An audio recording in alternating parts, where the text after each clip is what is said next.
Welcome to the Slop Farm. Enjoy the video. You start with safety and access.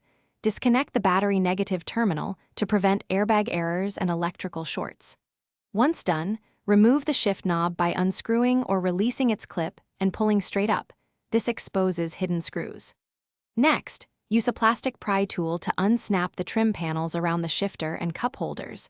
Work along seam lines and keep each fastener labeled so reassembly is painless. These initial steps give clear access to mounting bolts and wiring under the center console. You now focus on detaching hardware and wiring. Remove the visible bolts in the front, rear, and under the cup holder area using the correct socket size. Don't strip heads. Then carefully disconnect electrical connectors for seat heaters, power outlets, and the AUX/USB. Press release tabs and gently wiggle connectors to free them.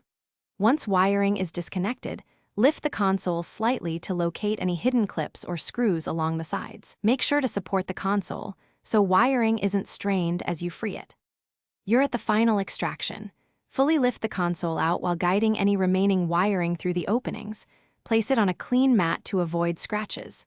For reassembly, reverse the steps, reconnecting electrical plugs and aligning clips before tightening bolts.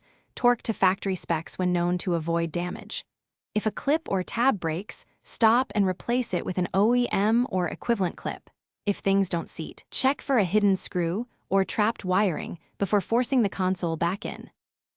Thanks for watching. Consider subscribing if we helped you today.